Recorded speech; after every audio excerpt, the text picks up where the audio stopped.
بار هەڵگر و ئۆتۆمبیلەکان بە کەلوپەلی ناوماڵ وەک شوێنی نووستن و جل و هەموو ئەو شتانەی پێیان هەڵدەگیرێت بارکراون. لە 4 دەیەی ڕابردوودا 6 ملیۆنان ئەفغانی ناچار کردووە وڵاتی خۆیان بەجێبهێڵن.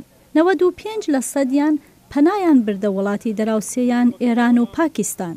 هەرچەندە کەسیان بەنیاز نەبوون بمێننەوە بۆ ماوەیەکی درێژ، بەڵام لە ئیستادا نەوەی سێهەمیان لە دەرەوەی وڵاتەکەیان دەژیت. وڵاتانی میێوانداریش کێشەی دابینکردنی سەرچاوەی پێویستیان هەیە و یارمەتیە نێودەوڵەتیەکانیش کەمن. باری نایاسایی لە شوێنی تر دێنە پێش، تەنانەت لەم هەرێمە. بۆ نمونە باری ڕۆهینگامان هەیە. جا بۆیە کۆمەلگاکانی خێرخواز یانیش حکوومەتانی خێرخواز سرنج دەدەنە سەر ئەو ڕەوشانەی زۆرتر پێویستیان بە یارمەتی هەیە. ویلایەتە یەکگرتووەکانی ئەمریکا و تاڵیبان نزیکن لە واژۆکردنی ڕێکەوتنامەی ئاشتی لە دۆها و دوای واژۆکردنەکەش بڕیارە تالیبان و گروپێک لە نوێنەری پارتەکانی ئەفغانستان بە فەرمی دەست بکەن بە وتووێژ. ئەگەر بێت و هەموو شتێک بە باشی بڕوات، ئەوە مانای کۆتایی هاتنی ناکۆکیەکانە لە ئەفغانستان و ئەمەش دەتوانێت دەرفەتێک بێت بۆ گەڕانەوەی پەنابەرە ئەفغانەکان.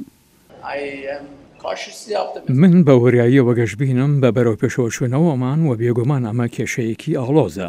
پێشتر بۆ دووجار ژمارەیەکی زۆر پەنابەری ئەفغانی گەڕابوونەوە وڵاتی خۆیان، جارێک دوای ڕووخانی یەکێتی سۆڤیەت و جارێکی دیکەش دوای کەوتنی تالیبان.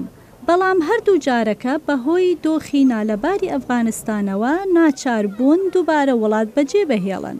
سەرۆکی کۆمسیۆنی باڵای نەتەوە یەکگرتووەکان بۆ پەنابەران دەڵێت کە گەڕانەوەی سەرکەوتوانەی پەنابەران پێویستی بە شتێکی زیاتر لە کۆتایی هاتنی شەڕە. ئەگەر ئاشتی بەرقەرار بوو دەبێت بە خێرایی دەستکەن بە وەبەرهەمێنانی گەورە لە بواری ئابووری و ژێرخانەکان و ڕووبەری دیکەی گەشە سەندندا. بەبێوە بەرهێنانی لەم چەشنە چارەنووسی پەنابەرەکان و هەروەها خودی ئەفغانستانیش ناڕوون و نادیار دەبێت.